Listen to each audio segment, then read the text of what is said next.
Hello gamers, Power Heal here, and today we're going to talk about something a bit different, not really going to be healing related, going to be a bit more community focused, and that is going to be the Sapphiron Polarity debate that's kind of going on in terms of like Warcraft logs and whether logs should be counted and things like that. And I thought this would just be kind of like a fun topic to discuss. I know you guys liked some of my videos where I just kind of rant and talk about things, and I think this would be kind of a good topic to get into. It's not so much of an important topic, I think, for most people who kind of follow the channel, because there's going to be a lot of healers, obviously, that follow this. It doesn't really affect healers all that much, unless you're trying to parse Saph specifically. But I think that there's some things that we could just talk about in terms of logic, period, in this discussion, right? And like why some people might care about this issue, right? So you don't necessarily have to be fully involved or embedded in this issue to have an opinion on it. And let's kind of just hop right into it and talk a bit about it, right? So what the Sapphiron Polarity is basically is that you can kill Thaddeus as like the last boss in the raid before you go into the Inner Cloister or the Frostworm's Lair section, which is Sapphiron and KT. And Sapphiron, when you walk into his room, you can spawn him in like, I think 15 seconds or 20 seconds. I forget the actual time when you walk in, and he reassembles himself, but it's fairly quick. And the polarity buff on Thaddeus, I think, is around like 50 seconds or like 40 some seconds. So the idea is you bring Thaddeus really low, we don't have any dots on him, and you just finish him off at a very low HP once the polarity shifts. And that allows you to carry the buff into Sapphiron's room, and then you basically just zug the boss down. Now, it's a little bit more complicated than that in terms of the positioning in the room itself and uses of Petries and stuff like that, because there's like one group kind of in front of Sapphiron, and the idea is that, when Sapphiron cleaves, you want a Petri, so there's a bit of nuance to it, right? But that's the general idea, is you bring the buff in there, and you just destroy the boss. And this is, I think it's mostly evolved as like a speedrunning strategy to kind of save a little bit of time, because Sapphiron is, in terms of individual bosses in the raid, definitely takes a sizable chunk of time. I'm not really sure if it's I'd imagine KT is probably the longest boss if you factor in the initial phase, but, Sapphiron's not exactly a short boss, and you can basically make the fight like 15-20 seconds if you use polarity, as opposed to not using polarity. So it's quite a big difference, right? And this had some unintended consequences, though, because obviously all speedruns are processed through Warcraft logs. And what that means is when you're uploading these logs, you now have a 20-second Sapphiron fight. And this kind of throws a wrench into things, because obviously people like to parse in this game, right? That's kind of like one of their things. And obviously, if you have a, kind of like an end game Thaddeus buff, right, where you have a bunch of stacks of this buff, and it just refreshed, you bring to Sapphiron, you have the buff essentially for the whole fight, and the whole fight lasts 20 seconds, you're just putting up unfathomable amount of DPS numbers that you can't replicate with anything else, right, because these players also have world buffs, obviously, so it's just a strict power increase. There's no trade-off here at all. And you just do way, way, way more damage to the boss. So it basically makes it impossible for anybody to, parse, like, I guess, like, 99-ish should probably be the threshold, right? Because all these people are basically taking up the top spots that have, souped-up juicer parses from Thaddeus. And the thing is, too, is this is not something that has to be done in a speedrun setting. It's something that, in my opinion, while it's not something we see a lot on week 1, right, on the first week of Nax, it would be something that we see almost kind of become the standard for kind of like parsing guilds, where you would kind of need to do this, right? You would want to save Thaddeus for last, and you kind of get everybody together, you do the strategy, you do tons of damage to the boss. So obviously it creates a situation where anybody that's not doing this is not able to parse on the boss. And there's a kind of like a debate in the community of whether this should be blocked, right? If this should be invalidated from Warcraft logs if you do this, or if you should just allow it to go through. and there was a vote, I think yesterday, and basically it was decided that they were going to invalidate parses that use this method. They were also going to invalidate parses that use like a spore on the Theb to soup up damage for other bosses. Now that one's a little bit different because not many people do that, right? But it's something I think you theoretically could do. So they're really cracking down on all these external like ways to juice your damage on these bosses. And the speedrunning community is obviously up in arms because the idea is that you can no longer use the speedrunning tech essentially to do a faster run now because your parses will get invalidated if you do this, right? So this brings up a couple points of discussion that I want to go over, right? And I'm going to make the first one. The first one's probably the most obvious point, and then we're kind of going to get into things that are more relevant to a lot of people. But I think the first thing that should be kind of brought up here is that this clearly brings to head the need to have just a separate entity that does all the speedrunning stuff. Okay? So in a lot of other games that have speedruns, the idea is that, you have to kind of like stream or record a VOD of what you did, right? And then you submit it, and then that gets like manually checked by people, right?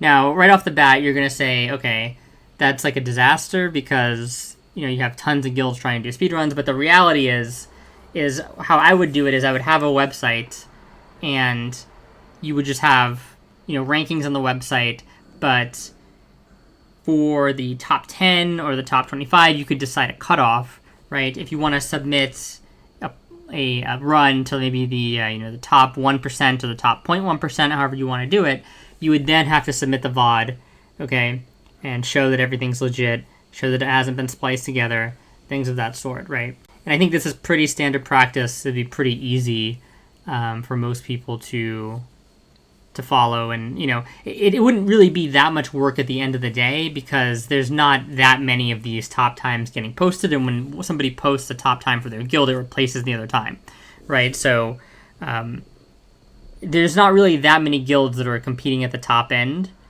and if you just want to have a hard cutoff of like, okay, like after like the top 50 names we don't care, I think that's fine, right? I don't think guild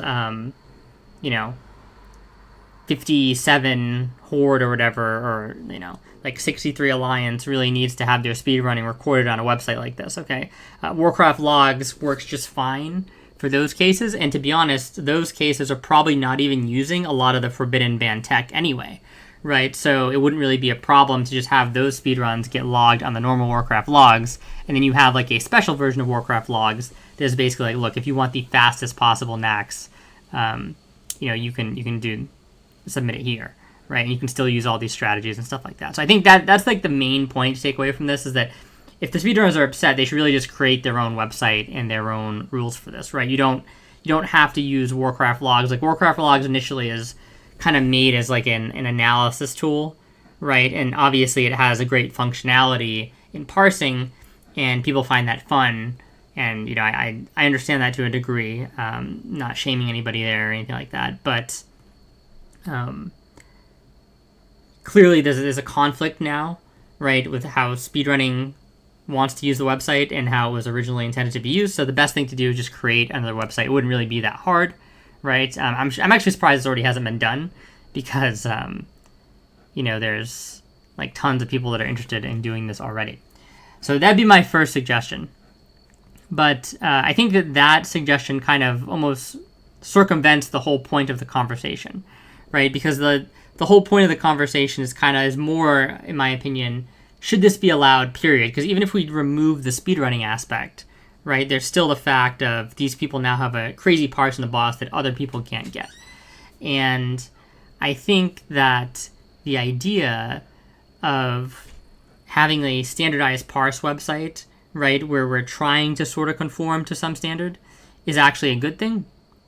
And I'll kind of elaborate why, right? So I think a big reason why parsing has become such a big deal in WoW over the years is because it's one of the easier ways to kind of like have yourself as an individual player stand out against other players, right? Because WoW is a team game, and ultimately, there's not really that many people that can compare to, like, you know, the world first clears. In Classic WoW, it's a bit different, right? Because you don't really have world first clears anymore since the content is all old.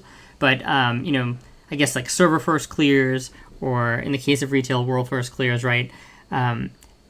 There's very few people who can afford to put in the time commitment, right, to actually have the world's fastest speedrun in Nax, right, to be a part of these high-end guilds, like Eternal, like Bricked used to be, like Five Sunders, things of that sort, right? And then even going on the retail side, there's very few people who can invest the amount of time to, you know, play in the race for world first, right? Even at this point, as more and more money is kind of coming into that race, there's really only two guilds, Echo and Limit, that are really competing with each other for the title, and then Method is kind of closing the gap now, right? But as we saw last race, the gap hasn't been closed all that much, so it's really just kind of like 2 or 3 guilds at most who are even competing at that highest level. And what this does is it kind of makes it so that, like, everybody else is like, well, you know, I don't even have a shot at competing, so, like, why bother, right? So people turn to parsing because the idea is that it's a bit more of a fairer playing field, right? Like, if you're somebody who's really good at the game, but you don't have the time to be in one of these super high-end guilds, you can sort of show your individual skill through parsing like this, right, on a boss. And, you know, there's many challenges to this, right? But I think something that comes along like Sapphiron Polarity, it kind of completely ruins it for those types of people. So in my opinion, it's hyper-logical to want to kind of invalidate that on the parses, right? And personally, I don't really understand why it's even controversial, because in my mind, you know, if you're actually trying to parse and be the best, right, why would you want the group of people you're parsing against to be the smallest possible? In other words, if there is a warrior, you know, in a guild that's not running Sapphiron Polarity, who is, like, better or a stronger player, right? Like, why would you not want to have him compete in the same pool as all the other players who would be competing for a top parse on Sapphiron, right? Like, why would you want to have him excluded? It doesn't really make sense to me. So I think there's that aspect, right? And then on top of that, I also don't even understand why it's such a big deal for the speedrunners to begin with, because you can actually still do a speedrun that's kind of in the confines of the parameters that Warcraft logs sets, right? And just because it's not the absolute fastest time, you know, doesn't really take any of the skill away from it, right? Because everybody is bound to the same constraints, right? So when they make all these rules for parsing on Warcraft logs, everybody is bound to these constraints, and for the most part, they don't really take away that much skill expression. In my opinion, something like Sapphiron Polarity, this is the argument that I hear from a lot of people. It's a lot about skill expression. You know, it's like, oh, well, we're better, that's why we're able to do this, right? We're more coordinated. But realistically, any of the top guilds that are going to be going for a top speedrun time in Nax are going to be capable of doing Sapphiron Polarity, right? It's really not that much of a coordination check. It's more of a coordination check for a bad guild where you have people not paying attention, not caring, the type of people that, you know, they show up, they don't read any of the information that the raid leader has posted in Discord about any of the strategies people are going to try and do and stuff like that. That's where you kind of run into the problem of people messing up a strategy like Sapphiron Polarity, right? But it's not like some insane tech that is super hard to pull off in a vacuum, right? When you have players that actually understand what's going on and are paying attention. So basically, everybody is going to do it. Everybody at the top end is going to do it anyway, right? You're not gaining a competitive advantage over people, okay? Because all your competition is going to be doing it. And if anything, I would argue that doing it actually kind of reduces the skill ceiling, because without doing it, you now have a longer fight where there's more capability for people to mess up. Not that necessarily that the fight is hard and is going to trip up top-level players, but it's even about how you approach and go into that fight, right? So in other words, like a speedrun, the idea is you're kind of just going, right? So if you come in to Sapphiron and you're low mana, low resources, right, and you just pull the boss, that could be potentially interesting, right? If the fight doesn't end in 15, 20 seconds, where all of that is basically irrelevant. You know what I mean? So by killing the boss so quickly, you're kind of removing a lot of the opportunity for you to kind of like show skill expression in even other parts of the raid leading up to Sapphiron, right? Because it all connects. If, you kill the boss in 20 seconds getting to Sapphiron, then it kind of doesn't matter how you pre-planned out everything getting there, because the boss is dying so fast. Like, as long as everybody is basically full health when you start the encounter, and has like a little bit of mana to essentially keep the important people alive in the fight, it becomes super easy, right? Whereas if you kind of, did a route that leads you to kind of going into Sapphiron with like 40 to 50% mana, and you're really relying on your DPS to take the boss down, and people actually have to be a bit cautious with their mana and things of that sort, right? That's a bit more interesting to me.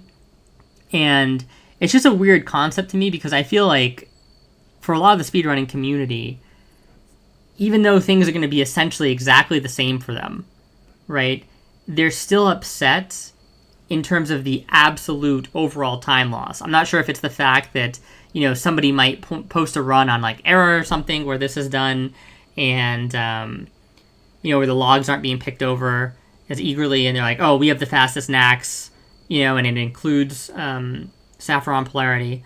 And then if you're trying to do a speedrun on error and you can't do that, then you might have the number one speedrun, on Anniversary, and you can't do that. You might have the number one speedrun on Anniversary, but you don't have like the number one overall speedrun, so I think that kind of messes with their brain. But in my opinion, like, obviously separate categories are just separate categories, right? So, and I think it's like I said, it's more impressive to have to kind of acquiesce to some of these rules. I think that they make it more interesting to begin with, right? A great example is the Distilled Wisdom change that they made on Anniversary servers, I believe, right? Where the idea is you can only pop, I believe, 5 Distilled Wisdoms in combat, right? Otherwise, your parse gets invalidated, I think it was. And to me, that's much more interesting than like an era speedrun where you're just allowed to, drink green mana pots to your heart's content, right? And you don't even have to worry about invalidating logs or anything like that, because it removes one of the whole limiting constraints and something that you should have to deal with as a raid, right? That the better you deal with those constraints around the mana, right? Like, the more kind of skill expression you're showing in a game like this, okay? And I think the more outlets we have for skill expression, the better, because just being completely honest, there's not a ton of outlets for skill expression. Now, obviously, when you get to the macro level of doing speedruns, there's a bit more than talking about like an individual player, right? Just doing damage to a boss. There's a bit more room for skill expression there from the team. So that's really cool. But I still think the more you can add to that, the better, right? And this is just something that's kind of going to, it's going to be slight. Like, I'm not saying that this is going to make or break, right? That having to do Sapphiron the normal way is going to fold guilds or anything like that, right? But I would say in the worst case, it's neutral. And in the best case, it does add like a smidgen bit of extra skill expression to the run. And I just don't really understand why people want to completely circumvent mechanics, right? It's kind of like, you could do a Super Mario speedrun where you do that skip. I think it's Super Mario 64, right? Where you get to the end of the game immediately, right? And sure, you could have a category for that, and they do, but they probably also have categories for just completing the game at a very quick pace in a more normal manner, right? Without using a skip that just lets you get to the end without doing any of the previous part. Now, the Nax skip isn't as blatant as that, right? You still have to kill all the other bosses, but it kind of, it's the same spirit in mind, right? You're kind of circumventing an entire fight, and I just don't understand why people do this in general. Even in something like AQ40, in my opinion, if Warcraft logs let you completely ignore all the trash going from Twin Amps to Cthulhu, so if they let you Hunter skip and that didn't invalidate like the speedrun or whatever, which I believe it does, then all guilds would do that, right? And it's actually funny that they would do that to me, because I think doing the twins to Cthulhu Trash is kind of part of the skill expression, right? Now, unfortunately, there is a bit of an RNG aspect there, right? Because you can fish the IDs and stuff like that. But being completely real, most of the IDs that are going to get used for top tier speedruns, they're going to be relatively similar, right? Like, you're not going to have like a 30 Mind Slayer ID being used in one speedrun and a 0 Mind Slayer ID being used in another one, right? So a run is not even going to be considered probably viable for a world record pace if there's too many Mind Slayers in that ID, and they're going to be fished down to a point where, like, the difference that's going to have on the actual raid is going to be minimal, right? So when you take that into account, I think it's just more fun to actually do the trash, right? It's more fun to do the bosses the way they were intended, because even if it's faster doing it the other way, you're not really experiencing the content in the game, right?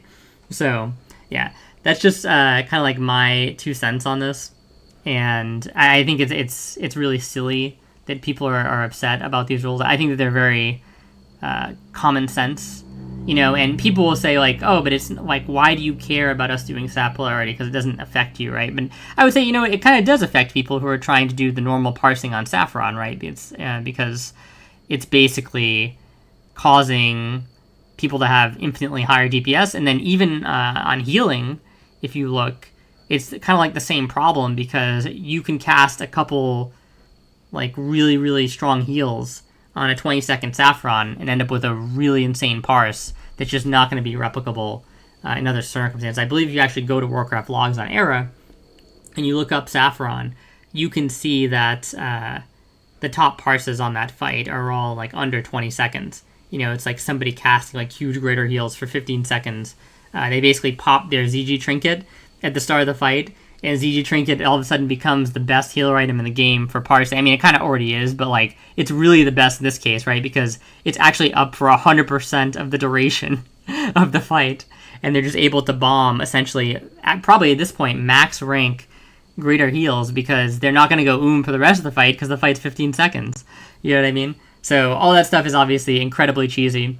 And a counterpoint that's often brought up is like, well, there's a lot of RNG that kind of goes into classic parsing in general, right? Like, what if you get mind controlled on a certain boss, or what if you get knocked with the impale on an Ubercon, right? Or what if you get mind controlled on KT? So what are we going to like ban all these? We're going to invalidate parses on all this stuff where this stuff happens, right? Because it's not fair that this guy got knocked and this guy didn't get knocked. That's just like an absurd argument to make in response to this, right? Because it's not anywhere near the same thing. There's kind of 2 points I would say about that. The first point is that obviously, you can't mitigate all the RNG. It's going to go into encounter design, right? And most likely, Blizzard is not going to make encounters in the future that revolve around maximizing your parsing potential, because they don't really make content for parsing. They make content for people to figure it out, and to make more interesting content of that nature. They kind of want to have these sort of mechanics that can interrupt things that are going on in the raid, right? They don't want it to be stand still on the boss, dodge things, and blast. Even, honestly, I would love that. But that's a topic for a different video.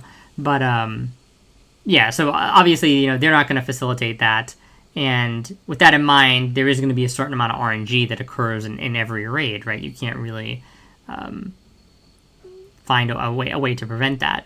But that doesn't mean that at this point we're going to add another layer of obfuscation, right, in terms of preventing normal players from parsing on this fight. Like, I don't think that that's the strategy either, right? Not to mention, a lot of these RNG things do sort of resolve over time, right? And I get that it's frustrating, if you're one of these people that is trying to parse as a DPS player, and it's like, okay, oh, my guild wiped and lost world buffs this week, and then the next 3 weeks I get mind control in this fight, and oh, my parse is it's purple, it's not orange on this fight. Like, I can't live, I can't play the game. I get the frustration there, but some things you just have to live with, right? You're not going to be able to control for every possible situation, but you can control for Sapphiron Polarity very easily, right? So this idea that, because all these other things that make parsing unfair exist, that we should add another layer on top of that because those things already exist just doesn't make sense, right?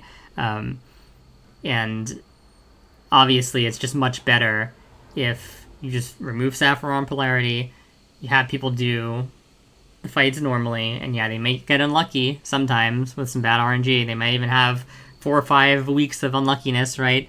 But, at least there's a chance there where, they get a clean run and they're able to put up a decent parse. Whereas in the case of Sapphiron Polarity, if their guild is not doing that, then, there's just no chance in the world that they are ever parsing.